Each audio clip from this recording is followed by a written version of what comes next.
আল্লাহ যার কল্যাণ চান তাকে তিনটি জিনিস দান করেন। খুবই গুরুত্বপূর্ণ বিষয়।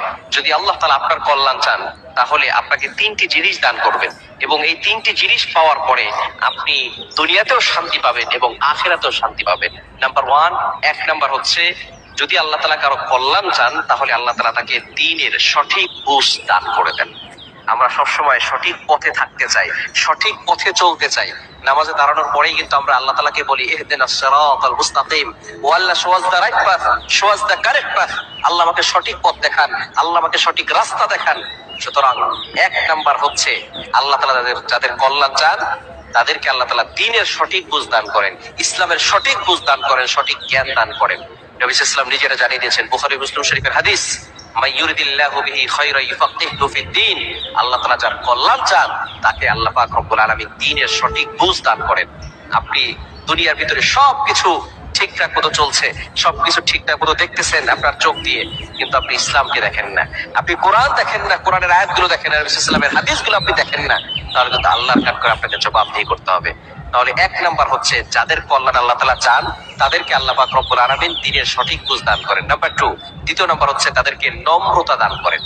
নম্রতা তার ভিতরে উদ্রেক হয়, সে নম্র একজন মানুষ হয়। নবী সাল্লাল্লাহু আলাইহি ওয়াসাল্লাম কিন্তু আদর্শ মানুষ ছিলেন, তিনি সকলের সাথে ভালো ব্যবহার করেছেন।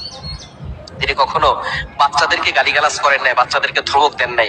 তিনি বৃদ্ধ যারা ছিল কারোর সাথেই তিনি খারাপ ব্যবহার করেন নাই। তিনি সব সময় সকলের সাথে ভালো ব্যবহার করেছেন। সুতরাং আমাদের নবী হচ্ছেন সকলের জন্য আদর্শ। তাকে গোটা জাতির জন্য আল্লাহ তাআলা রহমত হিসেবে নাযিল করে দিয়েছেন। আল্লাহ তাআলা নিজেই বলে দিয়েছেন, পবিত্র কোরআনুল কারীম খুলেন, আল্লাহ পাক রব্বুল আলামিন বলছেন 17 নম্বর পারা 10 নম্বর পৃষ্ঠার 6 নম্বর লাইন, সূরা আম্বিয়ার 107 নম্বর আয়াতে আল্লাহ বলছেন, ওয়া মা আরসালনাকা ইল্লা রাহমাতাল লিল আলামিন, I have sent you as a mercy to the world. নবী হে, আমি আপনাকে সমস্ত জগতের জন্য রহমত হিসেবে নাজিল করে দিয়েছি। সুতরাং নবী সাল্লাল্লাহু আলাইহি ওয়াসাল্লাম নম্র এমন ভাবে মানুষের সাথে ব্যবহার করত, এই নম্রতা তার ভিতরে ছিল।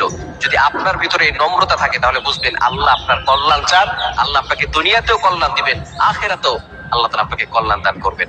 নাম্বার থ্রি, তৃতীয় নাম্বার হচ্ছে, আল্লাহ তাআলা যার কল্যাণ চান তাকে, তার দেহকে, তার সম্পদকে, তার সন্তানদেরকে বিভিন্ন ভাবে বিপদে ফেলেন, এবং বিপদে যখন সে পড়ে যায় তখন সে আল্লাহর কাছে ধৈর্য ধারণ করে, সে সবর করে। ধৈর্য ধারণ করার ফলে আল্লাহ পাক রব্বুল আলামিন তার মর্যাদাটাকে বাড়িয়ে দেন। এটা আবু দাউদ শরীফের 3090 নম্বর হাদিসে রয়েছে। যখন কোন ব্যক্তির কল্যাণ আল্লাহ তাআলা চান তখন ওই ব্যক্তিকে আল্লাহ পাক রব্বুল আলামিন বিপদ দিয়ে পরীক্ষা করেন, এবং সে যদি ধৈর্য ধারণ করতে পারে, এই ধৈর্য ধারণ করা এটা হচ্ছে অন্যতম একটি বিষয়। অনেক মানুষ দেখবেন বিপদে পড়ার সাথে সাথে আল্লাহ তাআলাকেই গালিগালাজ করে ফেলেন, নাউযুবিল্লাহি মিন যালিক।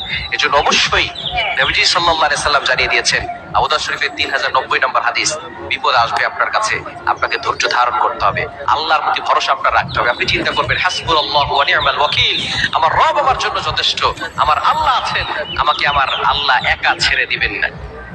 আপনার রব আপনাকে ছেড়ে দেয় নাই, আল্লাহ তাআলা আছেন।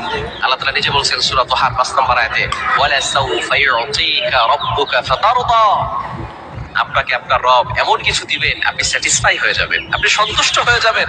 আপনার রব আপনাকে ছেড়ে দেয় নাই, এজন্য আল্লাহর প্রতি ভরসা রাখবেন।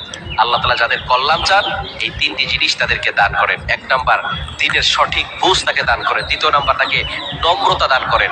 এবং তৃতীয় নাম্বার হচ্ছে, তাকে আল্লাহ তাআলা বিপদ দেন, তার সন্তানদেরকে বিপদ দেন, এবং সম্পদের মাধ্যমে আল্লাহ পাক রব্বুল আলামিন তাকে পরীক্ষা করেন এবং সে ধৈর্য ধারণ করে, এবং এই ধৈর্য ধারণের ফলে আল্লাহ তাআলা তাকে মর্যাদায় উন্নীত করে দেন।